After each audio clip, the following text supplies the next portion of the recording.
रोग अनुत्पत्तिकर चिकित्सा अर्थात वह चिकित्सा, वह विधि जिसके द्वारा रोगों की उत्पत्ति ही न होने पावे। आचार्य चरक ने सूत्र स्थान के 30वें अध्याय में कहा है, प्रयोजनम च अस्य स्वस्थस्य स्वास्थ्य रक्षणम आतुरस्य विकार प्रशमनम च। यानी आयुर्वेद के जो दो वर्णित उद्देश्य हैं, स्वस्थ व्यक्ति के स्वास्थ्य की रक्षा करना और रोगी में या आतुर व्यक्ति में उत्पन्न हुए रोग का प्रशमन करना, ये दोनों आयुर्वेद के अंतर्गत जो मुख्य उद्देश्य हैं, इसमें से प्रथम जो उद्देश्य है अर्थात स्वस्थस्य स्वास्थ्य रक्षणम, स्वस्थ व्यक्ति के स्वास्थ्य की रक्षा करना ही रोग अनुत्पत्तिकर चिकित्सा कही जा सकती है। इसके अंतर्गत उन समस्त आहार, विहार एवं युक्ति को सम्मिलित किया जा सकता है, जिनके सम्यक पालन से व्यक्तियों में भविष्य में होने वाली व्याधियों से बचा जा सकता है। आचार्य सुश्रुत ने इसका वर्णन सुश्रुत चिकित्सा अध्याय 24वें में 7वें श्लोक में इसके बारे में बताया है, जिस अध्याय को हम अनागत बाधा प्रतिषेध अध्याय के नाम से जानते हैं।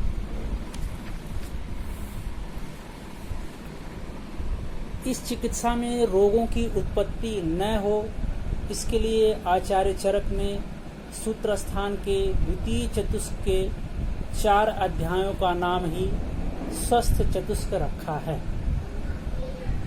एवं स्वस्थ वित्त का वर्णन किया है। वे अध्याय मात्रास्थिति, तस्यास्थिति, नैवेगान धारणी एवं इंद्रियोप्रमणी हैं, जिनके अंतर्गत दिनचर्या, ऋतुचर्या या विभिन्न प्रकार के वेगों का धारण करना अथवा न करना और सद्वृत्त का पालन करना इत्यादि चीज़ें हमें स्वस्थ रहने के बारे में बताई गई हैं। रोग अनुत्पत्तिकर चिकित्सा के लिए निम्न बिंदुओं का पालन करना चाहिए, जैसे दिनचर्या, रात्रिचर्या, ऋतुचर्या, आचार रसायन का पालन, स्वस्थ वृत्त का पालन, सद्वृत्त का पालन, रसायन सेवन, वाजीकरण सेवन, ऋतुओं के अनुसार सम्यक शरीर का सम्यक शोधन करवाना, अर्थात स्वस्थ व्यक्ति को ऋतु अनुसार पंचकर्म का सेवन करवाना, प्राणायाम, योग या अधारणी वेगों को धारण न करना या धारणी वेगों को धारण करना तथा सम्यक आहार विहार का पालन। इनमें से कुछ एक पॉइंट को हम थोड़ा विस्तृत तरीके से ये देखें, जैसे दिनचर्या अथवा रात्रिचर्या। यदि हम दिन में ज़्यादा शयन कर रहे हैं तो ये दिवाशयन कफोत्क्लेश का कारण बनता है। यह कफोत्क्लेश कफ संचय करता है, जिसके फलस्वरूप विभिन्न प्रकार के कफज रोग उत्पन्न होते हैं।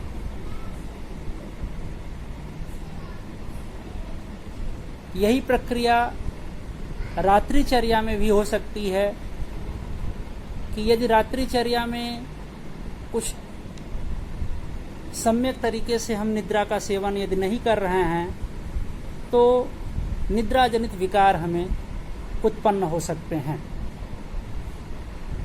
चाहे वह अनिद्रा हो या अल्प निद्रा हो या तनाव हो या अवसाद हो, विभिन्न प्रकार के रोगों की उत्पत्ति हो सकती है।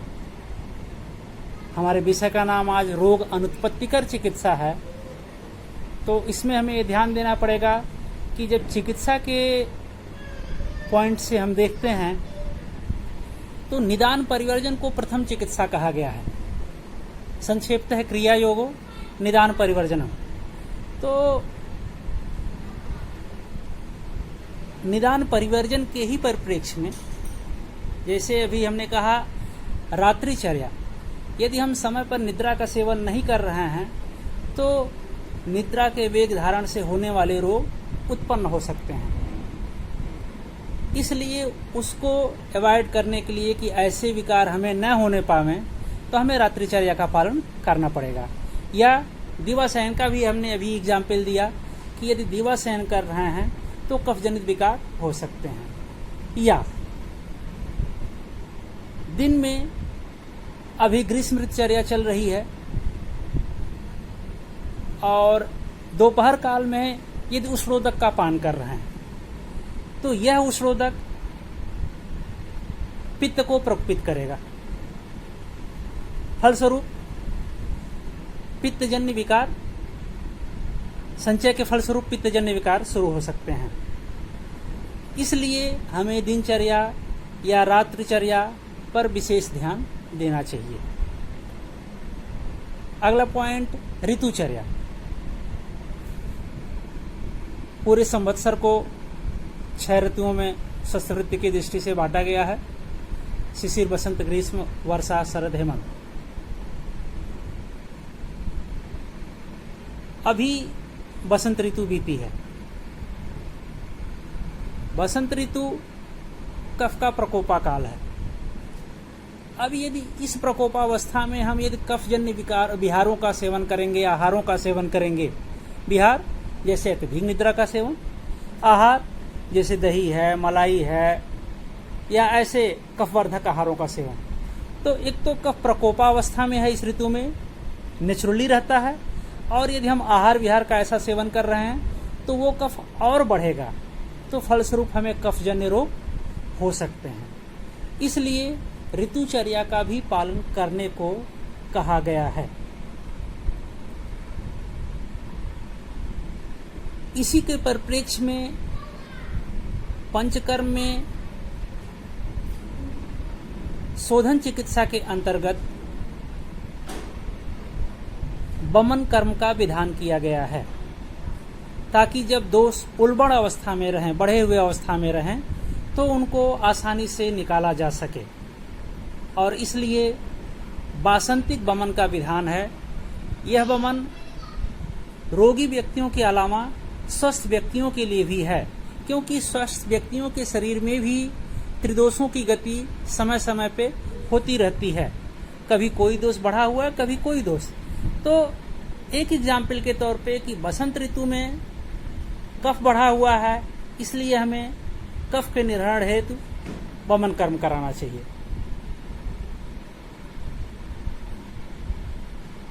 शरद ऋतु में पित्त स्वाभाविक रूप से प्रकोपित अवस्था में रहता है। ऐसी स्थिति में पित्त के निर्हरण के लिए विरेचन कर्म का विधान बताया गया है।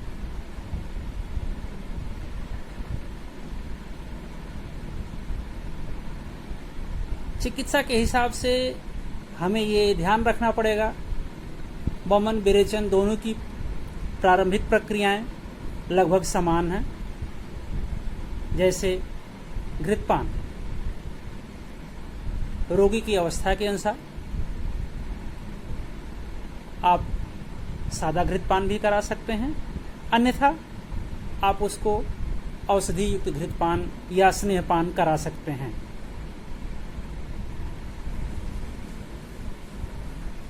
ये चीजें रोगी और रोग के अवस्था के ऊपर डिपेंड कर रही है कि आपको कौन सा स्नेह लेना है, यह आपके स्वविवेक के ऊपर निर्भर करता है।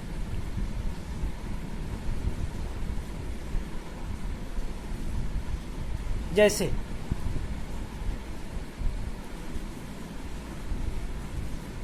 शरद ऋतु में पित्त बढ़ा हुआ है, तो ऐसे समय में यदि हम तिक्त रस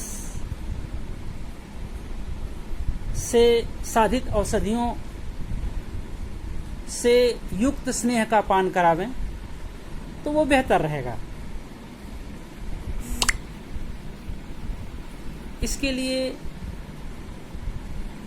हम पंचतत्व घृत, महातिक्त घृत या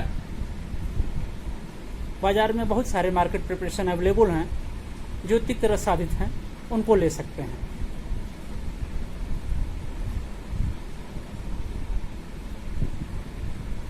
वमन कराना है, इसमें व्यक्ति के कंडीशन के हिसाब से स्नेह का हम चुनाव कर सकते हैं, अन्यथा निर्विवाद रूप से सादे घृत का भी या सादे स्नेह का भी चुनाव कर सकते हैं। स्नेह पानोपरांत वमन और विरेचन दोनों कंडीशन में कुछ दिन का गैप दे करके, वमन में कम से कम 1 दिन का गैप देंगे, विरेचन में कम से कम 2 दिन का गैप देंगे। उस अवधि में व्यक्ति को सर्वांग अभ्यंग, सर्वांग स्वेदन कराते हुए, यदि हमें वमन कराना है तो अगले दिवस अभ्यंग स्वेदन परांत उसको पुनः कफवर्धक आहारों का भी सेवन कराएंगे, जिससे कि कफ पूर्णतया उत्क्लेशित हो जाए। विरेचन के लिए 1 दिन की और गैपिंग दे सकते हैं और उस व्यक्ति को उस दौरान पिच्छिल आहारों का सेवन करा सकते हैं।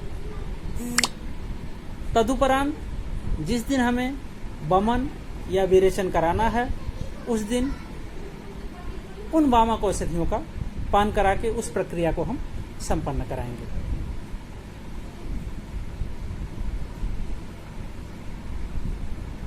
इसी तरीके से वर्षा ऋतु में त्रिदोष प्रकोपित है, लेकिन विशेष रूप से वात प्रकोपित होता है। ऐसी स्थिति में वात के लिए सर्वश्रेष्ठ चिकित्सा बस्ती कही गई है। बस्ती द्रव्य भी हमें अपनी आवश्यकता अनुसार चूज करना है। हम कौन सी बस्ती दे रहे हैं यह भी बहुत महत्वपूर्ण है। जैसे हम व्यक्ति को सिर्फ मात्रा दे रहे हैं या योग बस्ती, कर्म बस्ती अथवा काल बस्ती के क्रम में बस्तियां हम दे रहे हैं। सिर्फ मात्रा दे रहे हैं अर्थात स्नेह बस्ती 60 ml की किसी भी स्नेह की मात्रा दे सकते हैं। यदि हमें योग बस्ती, काल बस्ती अथवा कर्म बस्ती के परिप्रेक्ष्य में बस्तियां देनी है तो उस क्रम में 1 दिन मात्रा 1 दिन शोधन, 1 मात्रा 1 शोधन, इस परिप्रेक्ष्य में जो भी आचार्यों ने क्रम बताया है हमें उसको फॉलो करना है। बस्ती ये ध्यान रखेंगे कि बस्ती का कर्म, बस्ती की विधि सिर्फ 1 दिन की उपयुक्त नहीं है, कम से कम उसको 1 सप्ताह, 15 दिन अथवा 30 दिन के परिप्रेक्ष्य में ले जाया जाए। यह वर्षा ऋतु में हम स्वस्थ व्यक्ति के लिए कर सकते हैं और किसी भी रोगी के लिए कभी भी दिया जा सकता है। बस्ती को संपूर्ण चिकित्सा भी कहा गया है। नख से सिक तक के रोगों के लिए बस्ती निर्विवाद रूप से बहुत ही उपयुक्त चिकित्सा कही गई है। दिनचर्या, रात्रिचर्या, ऋतुचर्या। अब इसके बाद आचार रसायन। आचार रसायन का वर्णन आचार्य चरक ने रसायन अध्याय में किया है। इसमें मुख्यतया ढेर सारे सद्वृत्तों के बारे में बताया गया है। और इन सद्वृत्तों के बारे में आप इंद्रियोपक्रमणीय अध्याय में जो स्वस्वृत्त चतुष्क में है चरक संहिता में, उससे भी देख सकते हैं। प्लस आचार्य रसायन को अद्रव्यभूत चिकित्सा भी कहा गया है, लेकिन इसमें एक या दो द्रव्यों का भी समावेश है, जैसे क्षीर और घृत, इनका भी सेवन करना चाहिए। दो परिप्रेक्ष्य, एक आचार रसायन का भी पालन है और रसायन सेवन भी है। तो ऐसा क्यों कहा गया है? क्योंकि दीर्घम आयु, स्मृति, मेधा, आरोग्यम, तरुणम वयः, ये रसायन के गुणों में है। यदि आप इस रसायनों का सेवन कर रहे हैं तो दीर्घ आयु की प्राप्ति हो रही है, स्मृति अच्छी हो रही है, आपका मेधा यानी इंटेलेक्ट बेहतर हो रहा है, आरोग्यता यानी आपका हेल्थ बेहतर है यानी मेंटेन है, और हमारा जो विषय है रोग अनुत्पत्तिकर चिकित्सा, रोगों की उत्पत्ति ही न होने पावे, तो इसके लिए रसायन श्रेष्ठ चिकित्सा है। मेरा अपना मानना है कि हर व्यक्ति को किसी न किसी रसायन का सेवन लाइफ लॉन्ग करते ही रहना चाहिए। डिपेंड करता है किस वय का व्यक्ति है, उसके हिसाब से भी हम कुछ रसायनों का सेवन करा सकते हैं। जैसे आचार्य सारंगधर ने बाल्यम, वृद्धि, छवि, मेधा, त्वक, दृष्टि, शुक्र, विक्रमो, बुद्धि, कर्मेंद्री च जीवितो दस्तम ह्रसेत, ऐसा कहा है। यानी हर एक डिकेड पे एक एक चीजों का क्षय होता जाता है। बाल्यम, वृद्धि, छवि, मेधा, यानी फोर्थ डिकेड में मेधा यानी इंटेलेक्ट का ह्रास होना उसके बाद से शुरू हो जाना होता है।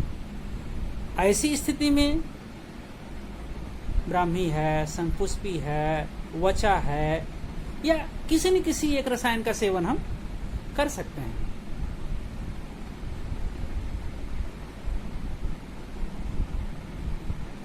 दृष्टि, हालांकि आज के परिप्रेक्ष्य में दृष्टि फोर्थ डिकेड से अराउंड 40 ईयर से ही मंद होने लगती है, बट आयुर्वेद का मानना है कि 6 डिकेड से दृष्टि का ह्रास होता है।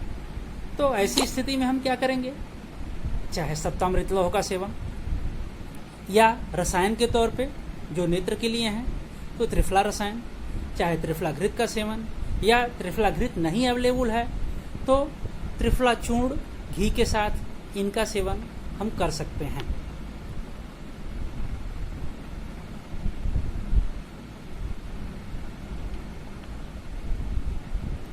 सेवेंथ डिकेड शुक्र हानि,